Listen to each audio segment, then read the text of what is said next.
Gente, mais uma vez, bem-vindos ao canal. Vocês conhecem aquele ditado? Não sabia que era impossível, foi lá e fez? Então, ele é a cara da Esté. Ela não era do mercado financeiro, acabou fundando uma fintech, acabou virando diretora da Associação Brasileira de Fintech, vendeu a empresa para o Bradesco num nível enorme, hoje é diretora da unidade que comprou ela e tem muita história legal para contar para a gente. Daqui a pouquinho, depois da vinheta.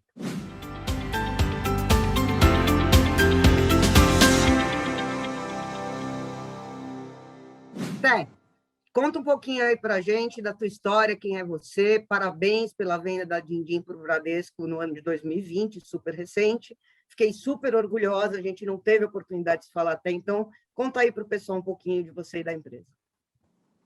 Obrigada, Mel. Adorei o convite. Estava faltando mesmo aqui na sequência de lives, entrevistas e tudo mais. Desse deal realmente tão importante, tão marcante aí na minha vida. Eu acho que de muitas mulheres empreendedoras também, né? Bom, meu nome é Stephanie, eu tenho 37 anos, sou goiana, morei no Rio de Janeiro minha vida inteira. Meu sotaque é uma salada de fruta. Morei fora também e estou em São Paulo há quase 5 anos. Vim para cá para fundar a Dindim, de fato, mas o curioso é que a minha carreira não tem nada a ver com isso, né? O bom que você comentou, ela não era do mercado financeiro e é bem isso, viu, Mel? Assim, minha carreira é em telecom. Eu fiz administração de empresas na PUC do Rio. Um fato curioso, eu entrei na faculdade com 15 anos, me formei com 19, e só tinha muito claro para mim o que eu queria fazer. Era administração, fiz uma prova para uma faculdade, passei, graças a Deus, e comecei a fazer o curso.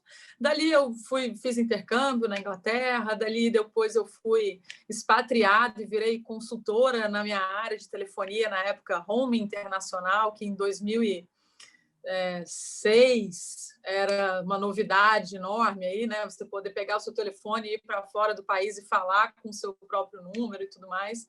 E fui parar na Jamaica, Mel. Fiquei quase 2 anos lá.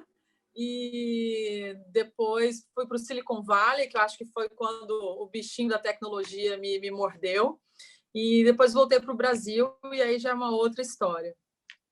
Me conta, como que você foi parar na Jamaica? É inusitado isso. Aliás, eu adoro as histórias inusitadas. A gente tem a entrevista do Guilherme Rangel, que foi parar em Dubai, tem do Balarati, que naufragou indo para a Cidade do Cabo. Gosto muito desse perfil. Como é que você foi parar na Jamaica? Jamaica tem muita história, mas eu fui... na verdade, eu trabalhava na TIM, e a minha chefe, na época, tinha saído, porque ela estava grávida, mas ela acabou prestando consultoria através de uma empresa americana para a Jamaica, que ali o Caribe também estava passando pelo boom ali de telecom também, né? E o grupo que eu trabalhei, chama Digicel, é um grupo enorme de telefonia, no Caribe inteiro. Depois ainda foi América Central, ainda foi para o Pacífico e tudo mais. Mas, enfim, ela fez consultoria, voltou, me indicou, e eu acabei indo e ia ficar lá 3 meses só. Meu sonho era morar em Nova York, então de lá eu ia morar em Nova York. E acabou que no dia que eu ia sair, no dia não, mas assim, umas 2 semanas antes de fato eu sair, o CTO da empresa, que era um libanês, eu sou descendente do Líbano também, ele ficou sabendo que eu estava indo embora, que era o chefe do chefe, meu chefe, ele era tipo o cara, né? Falou, não, você não vai embora, não. Eu falei, não, você não está entendendo, eu vou, já dei aviso prévio, tá tudo certo e tal. Não, você não vai. Resumo da história, eu acabei ficando, assinei um contrato de 2 anos e fiquei. E aí, cheio de histórias, né? Assim, foi muito difícil. Aprendizados mil. A minha carreira é antes e depois da Jamaica. Eu tenho alguns antes e depois. A Jamaica, sem dúvida, é um deles. E aí fatos curiosos. Assim, na época, no ano, era eleição no Brasil, e aí saiu uma reportagem no Jornal Nacional nos lugares no mundo onde tinha menos eleitores. A Jamaica era tipo 2, era eu e mais uma pessoa só, acho que a mulher do cônsul, sei lá. E aí, o Campeonato Mundial de Cricket, eu fui assistir, eu não fazia a menor ideia do que era, eram partidas intermináveis, não sei se já teve a oportunidade de assistir, mas é literalmente tão interminável que eles, sei lá, 8 horas e acaba e volta no dia seguinte todo mundo para o estádio para acabar de assistir, é nesse nível. E aí, numa dessas, eu tinha um time da Austrália e a câmera me filmou e eu estava com uma camisa do Brasil. Aí eu sei que esse cara da Austrália ligou para o amigo dele e falou assim: eu quero que você vá lá conversar com aquela menina que está com a camiseta do Brasil. E aí, enfim, né? Então, histórias do lado pessoal, do lado profissional. Foi um aprendizado. Jamaica mora no meu coração. E é uma das histórias ali para contar, né? Você falou de coisas que te mudaram antes e depois, além da, assim, no que a Jamaica te mudou? No que essa experiência foi importante? O que você traz hoje dessa viagem?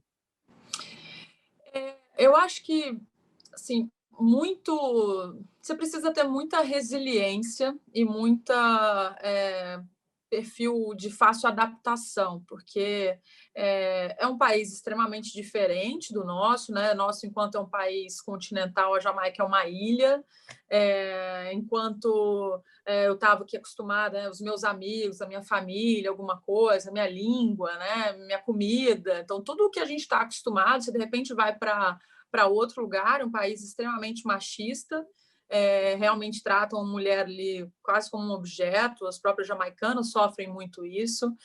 Eu era muito nova, eu tinha 22 anos, então, assim, tinha um estereótipo que não necessariamente é aquele que as pessoas esperam receber de uma consultora, né? De alguém que chega ali para te ensinar alguma coisa. Então, isso também foi muito difícil, mas eu acho que o que mais, assim, existiram coisas muito bacanas que eu construí ali, assim, do ponto de vista, a gente costumava falar, quando eu cheguei, tinham 8 operações de telefonia na Jamaica, Cayman Islands, enfim, Bahamas. Quando eu saí, tinha 22. Então, foram 15 operações em mais ou menos 18 meses, quase uma por mês, né? Então, me deu um pouco da pegada de startup. Eu costumo dizer, Mel, que todos os lugares por onde eu passei e todas as experiências que eu tive, sejam elas positivas ou não tão positivas assim, acho que nada chega a ser negativo, mas todas elas me prepararam para eu ser a CEO que eu me tornei, né, ao fundar a Dindim, porque eu tinha visão, eu acabei parando em uma área ali na Jamaica e depois, antes durante, porque eu fui parar lá porque eu virei especialista, né, naquilo que eu fazia. E depois de lá, eu acabei aprendendo um monte de outras coisas e fui levada para o Silicon Valley, numa empresa de tecnologia forte, depois foi comprada pela Cisco. Então, tudo isso me preparou, sabe? Eu acho que é muito importante a gente conseguir ir fazendo coisas e garantir que vai tirando aprendizado de tudo isso. Então, eu acho que a Jamaica teve esse papel muito importante na minha vida de conhecer outros lugares, outras culturas, outras maneiras de trabalhar, construir o meu espaço, construir o respeito que as pessoas passaram a ter por mim, porque até então era uma resistência, não era rejeição, é resistência, o desconhecido, né? Aquela coisa e tal. E acho que a minha maior vitória ali foi ter chegado ali uma menina e saído realmente uma mulher forte que conseguiu, acima de tudo, ensinar, aprender muito. Mas eu consegui que as pessoas se despissem daquela resistência e me enxergassem realmente como uma especialista, que eu de fato era naquele assunto, e aprender. Então, e foi um dos elogios, assim, eu lembro no meu almoço de despedida, foi bem unânime, assim, todo mundo falou, nossa, a gente nunca encontrou alguém com tamanha paciência para ensinar. E aí eu derreto, porque eu acho que é uma das minhas missões aqui na vida, é aprender o tempo inteiro e conseguir compartilhar conhecimento, que eu acho que é o que leva a gente para frente, né? Entendi. Você tocou num assunto que eu acho super relevante, machismo na Jamaica. Quando você chegou lá, você já tinha a tua opção sexual definida? Ainda não? Como é que se relacionou com o tema machismo? Como é que foi esse processo? Não tinha. Eu era muito nova, não tinha, não tocava, assim, não tinha nada relacionado a isso mesmo. O machismo ali, bem estrutural, acho que é muito deles. É um país muito sexual, né? Assim, sensual, enfim. Mas eu acho que é histórico deles ali. Eu era uma a mais que sofria, né? Sentia, vamos colocar melhor, que sentia isso. Mas não tinha. Acho que a minha minha opção sexual enfim, e assumir isso também, etc., são coisas super recentes, que eu sou bastante grata aí pela maneira que, graças a Deus, aos meus amigos, à minha família, eu consegui realmente fazer vamos dizer assim, uma transição pacífica, natural, com muito amor, com muito carinho, com muito cuidado, muito respeito, sabe? Inclusive do ponto de vista profissional, que não deixa de ser uma preocupação, né? Eu caí em 2 mundos ali de telecom, tecnologia e financeiro, 3 mundos muito masculinos, né? Então, eu acho que, de certa forma, com a minha época na Jamaica e em telecom como um todo, foram 10 anos, eu era normalmente, se não a única, uma das 5%, vamos colocar assim, mulheres no recinto em qualquer congresso que eu fui. E eu já fui em congresso na Índia, em Buenos Aires, na Suíça, tudo quanto é lugar do mundo, e era sempre muito minoria. Então, também tive que saber conviver, resistir às cantadas, e o olhar torto, e a roupa que você escolhe, tudo mais. Então, tudo aquilo que a gente passou há muito tempo atrás também, tipo, de certa forma, te dá uma casca, me deu uma casca para eu enfrentar qualquer resistência aí em tornar público, né? Porque ainda tem isso, você torna público primeiro para os seus amigos, o seu entorno, depois em pessoas que você convive, como, por exemplo, você, o pessoal da Conf e tudo mais, mas, assim, de assumir profissionalmente é um passo bastante difícil a fazer. E que bom que foi espontâneo, não foi nem por mim, né? História curiosa, daqui a pouco eu conto também, mas foi leve do jeito que aconteceu. Que bom que foi leve. Você falou que conta a história, pode contar agora. Então, porque quando eu vendi a Dindim, a minha noiva, futura esposa, ela me deu um parabéns ali no LinkedIn, né? Fez um post, não tinha me marcado nem nada, e no segundo post, com a segunda reportagem que saiu, ela escreveu e me marcou, falou to my wife, escreveu em inglês, porque ela trabalha com muitos gringos e tal, mas enfim, é minha esposa, e me marcou no LinkedIn, @Stephanie Fleury. E quando eu vi aquilo, assim, como aquilo era muito natural para a gente já morava junto e tudo mais, foi no meio da pandemia, óbvio e tal. Então era muito natural para a gente se tratar daquela forma, não era segredo para ninguém, mas eu simplesmente ainda não tinha tomado uma decisão oficial de tipo me liberar. E também não é que você faz um post e avisa todo mundo no LinkedIn, né? É uma coisa realmente também muito natural. E ela fez de forma natural e botou para minha esposa, muito orgulho e tal. E aí, de repente, quando eu vi aquilo, a gente se olhou e falei, bom, você acabou de me tirar do armário pelo LinkedIn, né? Mas foi da maneira mais respeitosa, orgulhosa, cheia de amor mesmo e orgulho de tudo aquilo que eu tinha acabado de conquistar.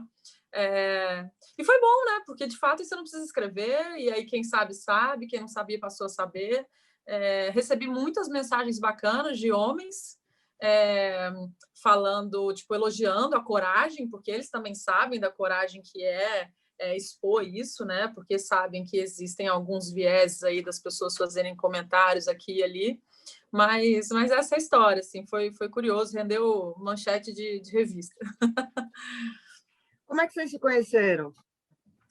A gente se conheceu naquele evento no Texas, em Austin, o South by Southwest, em 2017. Amigos em comum, acabamos parando no mesmo apartamento alugado e, enfim, ali a gente se conheceu e foi onde tudo começou. Estamos há quase 4 anos juntos, era para nos casarmos agora em abril de 2021, e por conta da pandemia, acho que o mais sensato a se fazer foi para adiar, e a gente então adiou para 2022. Parabéns, antecipado. E Obrigada. Foi logo depois que você montou a Dindim. Me conta como é que surge a Dindim, como é que surge a Dindim na tua cabeça, como é que surge o projeto Dindim, da onde ele vem, porque, querendo ou não, como eu falei aqui no começo, você não era do mercado de fintech.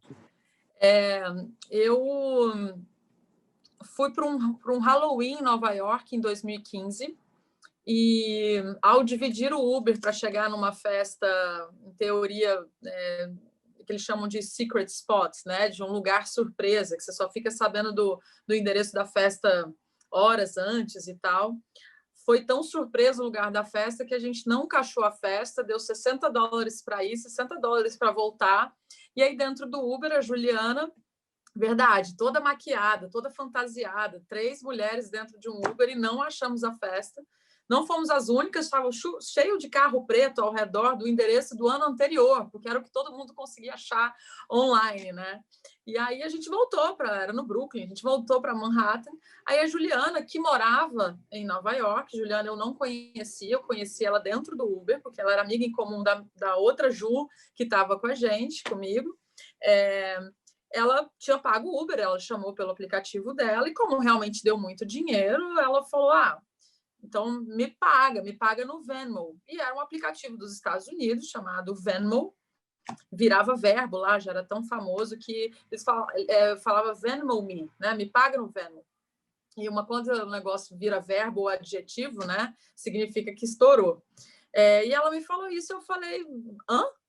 Ela, me paga no Venmo. Eu falei, sim, mas o que é isso? Ela, não tem no Brasil? Ela é brasileira, fazia no IU lá, na universidade e tal, 10 anos mais nova que eu, millennial, e falou, não tem no Brasil? Fala sério. Eu falei, não tem, me mostra o que é. E na hora que ela me mostrou, era uma rede social de pagamentos, onde você poderia facilmente, pela agenda do seu telefone, cobrar ou pagar amigos ou familiares. Mel, naquele momento, assim, eu falo que foi o táxi mais incrível na festa que eu perdi, que é mais incrível e tudo mais, porque eu falei, pronto, é isso que eu quero fazer da minha vida, achei o projeto que eu quero fazer da minha vida. E voltei para o Brasil, assim, encasquetada com isso. Tem um ladinho de... Eu sempre fui muito festeira, de festas e viagens e shows. Eu sempre organizei tudo para todo mundo.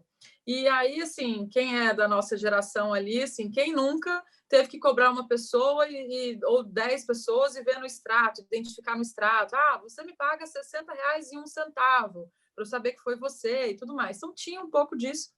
Então, eu sempre organizei tudo para todo mundo, inclusive abri uma agência de turismo focada aí nos meus amigos e familiares também, só para entretenimento, turismo de entretenimento e tal. Foi por isso que eu fui parar no Halloween, porque eu fui acompanhar algumas pessoas que tinham comprado comigo, enfim.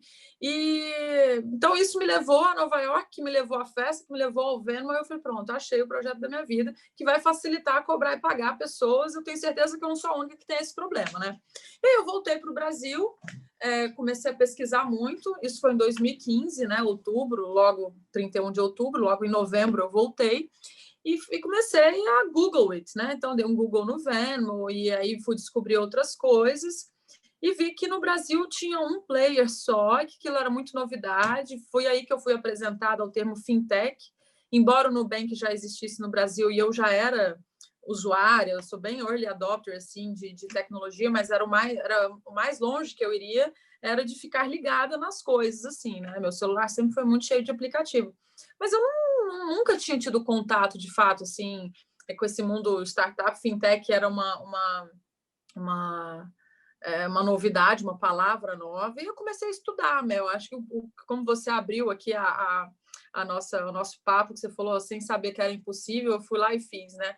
É bem isso, porque assim, se eu soubesse, a analogia que eu faço eu trabalhei em telecom 10 anos. Eu sei quão difícil é montar uma operadora de telefonia. Então, por ser muito de dentro, provavelmente eu não teria tido essa ideia de montar uma operadora de telefonia móvel. E provavelmente é o que as pessoas também acham, falam, nossa, como que ela montou um banco digital sem ser? Mas é isso, eu não sabia quão difícil era e fui fazendo. Comecei por um lado, depois por outro e tal, e de repente, de fato, eu estava ali à frente de uma carteira digital que se transformou, né, uma rede social de pagamentos, se transformou numa carteira digital que estava em vias de se transformar um banco digital, realmente.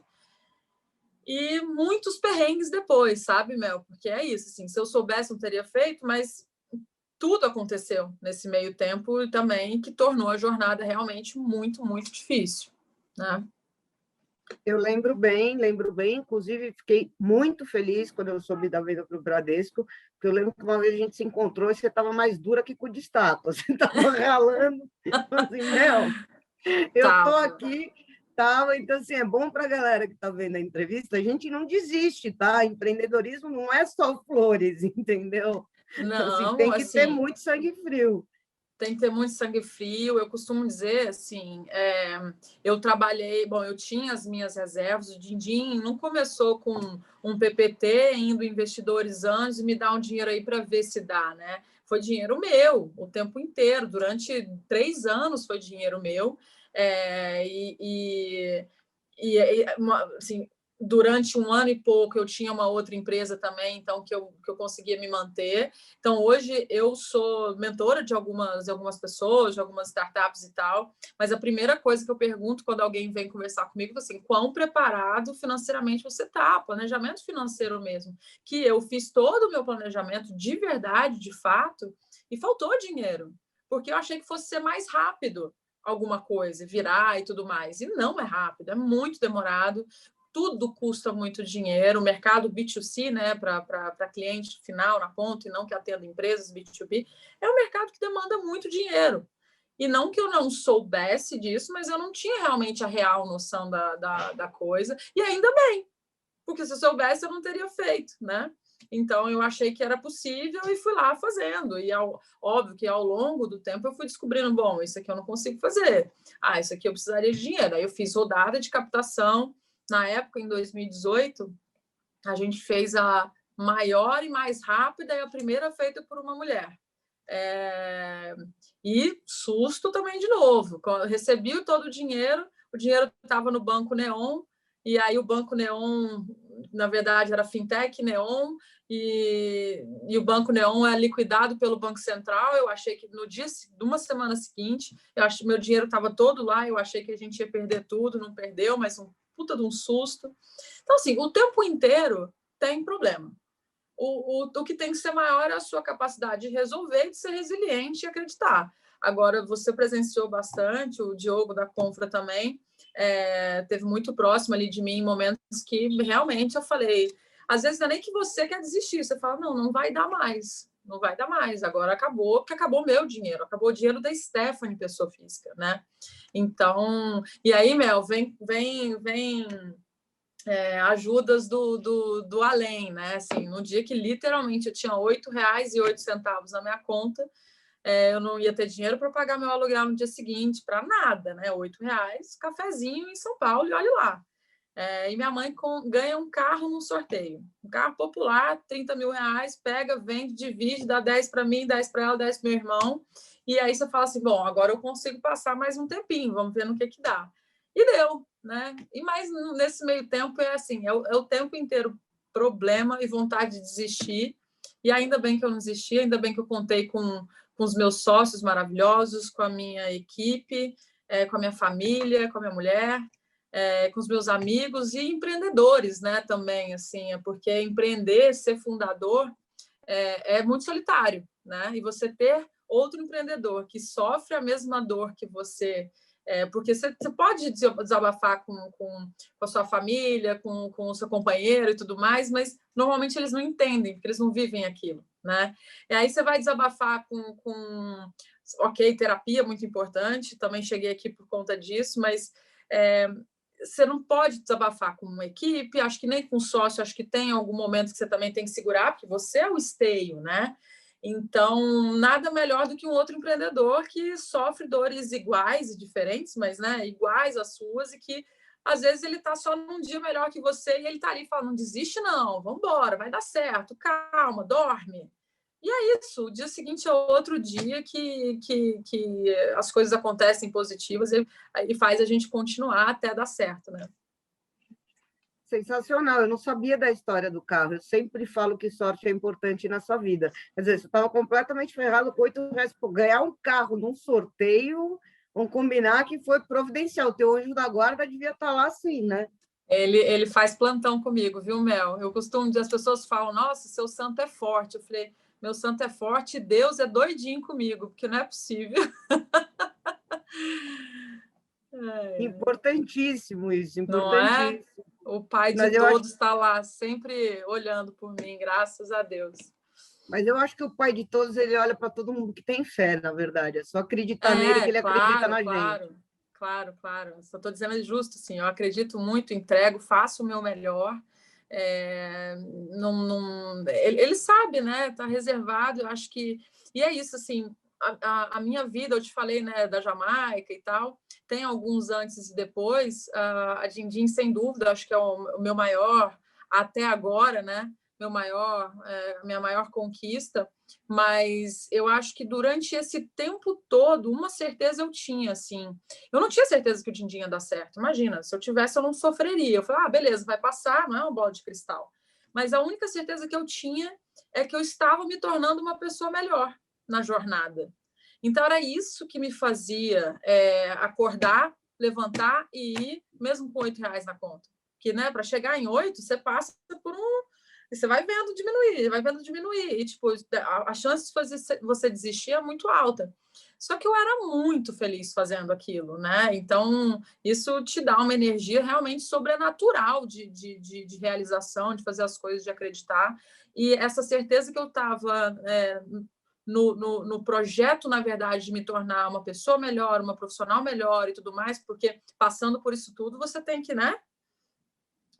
Rezar, se entregar, ser humilde, pedir ajuda e ajudar e tudo mais. Então, tenho certeza que esse antes e depois aí desses 4 anos, o saldo é bastante positivo, além da conta bancária, claro. Tá me devendo uma champanhe nessa conta bancária sua aí, que a gente ainda não comemorou. Opa, por favor, essa pandemia que passe, mas com certeza, Melzinha.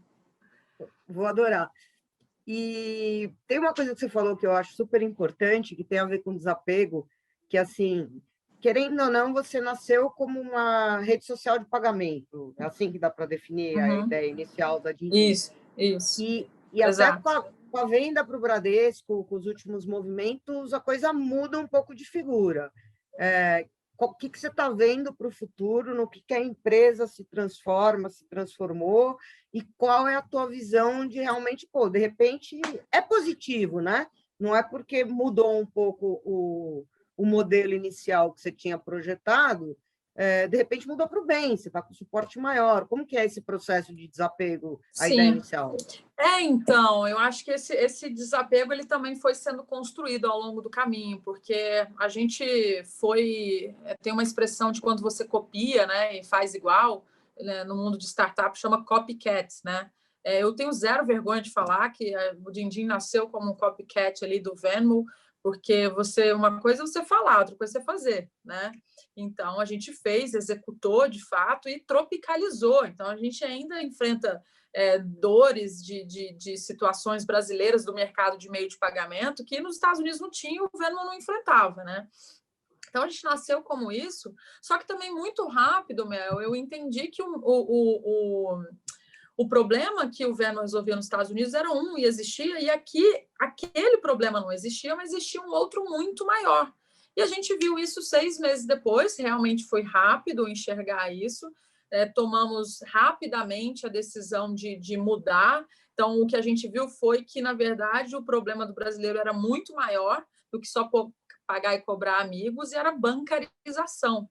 E a Stephanie, que descobriu, se apaixonou pela ideia do Venmo, ela ainda existe, mas ela descobriu uma outra Stephanie que se apaixonou pelo problema da bancarização no Brasil, né? Que são ali 60 milhões de pessoas que nunca tiveram acesso à conta bancária, mais umas outras 40 que, por mais que tenham acesso a uma conta salário e tal, de fato não usam ali o produto realmente banco, né? E aquilo ali eu me apaixonei também de novo, e aí vira o propósito. Eu acho que era que não tinha, a gente passou... Porque, assim, o propósito de uma rede social de pagamentos, ele não é tão forte, assim, ele é fun, né? Ele não é life-changing, né? Ele não muda a vida de ninguém. Já a bancarização, você realmente muda a vida das pessoas, né? E aí, aquilo ali que a gente passou a perseguir. E isso, ou seja, o processo de desapego, ele vem, né? Porque tem muitas startups que morrem porque o fundador, o grupo de fundadores, os sócios, ficam muito apegados à ideia original, sem entender que aquilo não é um problema, ou se for um problema muito pequeno, que não vale a jornada, não vale o dinheiro, não vai conseguir captar e tudo mais. Então, esse tempo todo a gente conseguiu se desapegar da ideia original. Em algum outro momento, a gente também entendeu que o mercado B2C, né, é mais difícil. Então, a gente também conseguiu não só trocar, mas trazer junto também alguma experiência para empresas, porque a gente entende que as empresas tendem a pagar melhor do que pessoas e tudo mais. E isso nos traz até o Bradesco, com a carteira digital chamada Bits, que foi a empresa que de fato nos comprou, e o propósito deles era o mesmo. Então foi onde a gente se encontrou e falou: bom, ok, eu tenho um filho que chama Dindim e é verde. E de repente vem aqui alguém embaixo e fala assim: cara, a gente quer comprar vocês, mas em algum momento isso vai se chamar Bits e vai ser rosa e preto, amarelo e tudo mais. E aí, né? Que decisão que você toma? É um novo desapego, esse de fato desapego total, e que a gente olhou e falou, cara, assim, o propósito é o mesmo, a gente vai ter dessa vez mais recursos e é o Grupo Bradesco, né? Entre o primeiro e o segundo maior banco do país, / América Latina, e que a gente falou, bom, não tem porquê não ir, agora vai ter um grupo por trás, credibilidade, segurança, recursos aos nossos olhos, não que sejam ilimitados, mas para quem era uma startup raiz e não Nutella, né? A gente tinha ali realmente acesso a recursos realmente muito maiores. E a gente falou, bom, então vamos, é isso mesmo, agora a gente vai conseguir chegar em muito mais gente do que a gente conseguia ali durante os nossos 4 anos de jornada. E foi isso que nos fez tomar a decisão de realmente vender tudo e ir para o jogo de mãos dadas com eles, agora da parte de dentro mesmo. Muito obrigada pela entrevista maravilhosa. Queria agradecer a tua presença e te deixar à vontade para deixar a mensagem que você quiser para quem assistiu a gente até agora. Curte o canal, segue, clica na notificação, segue a gente aí, tamo junto. Então, Mel, primeiro de tudo, agradecer o convite, dizer que esse seu tempo que você está se dedicando, né, que eu não chamar nem de trabalho que você está fazendo, porque é além do trabalho, né, acho que é o tempo mesmo que você está se dedicando, que é o nosso bem mais precioso, realmente. É muito importante contar a história das empresas, mas das pessoas por trás das empresas, né, porque no fundo somos seres humanos procurando algo maior aí, né. E assim, minha dica é assim, se entreguem, resiliência, um bom planejamento financeiro e na linha ali do tempo, né? Assim, tomem cafés despretensiosos, almoços, jantares, não importa, o chopp mesmo, o que você um açaí lá no Rio a gente tomava muito açaí, mas assim, enfim, o importante se dê a oportunidade de trocar, né? Às vezes um café despretensioso, você está ajudando alguém, e com certeza em algum momento aquilo o universo te devolve. Isso é muito o lema assim da minha vida. Acho que foi isso, inclusive, que trouxe o deal do Bradesco assim para a mesa. Eu acho que foi o universo conspirando e me devolvendo muito do tempo que eu já doei e reforça, inclusive, de eu continuar fazendo isso. Então, eu acho que é uma boa corrente do bem aí para passar para frente, sabe? Esté, não poderia ter sido um conselho melhor para a galera que assistiu a gente até aqui. Muito obrigada por ter aceitado o meu convite. Prazer enorme ter conversado com você e sempre na torcida pelo teu sucesso. Beijo. Obrigada, Mel. Beijo grande. Tamo junto. Nos encontramos na champa.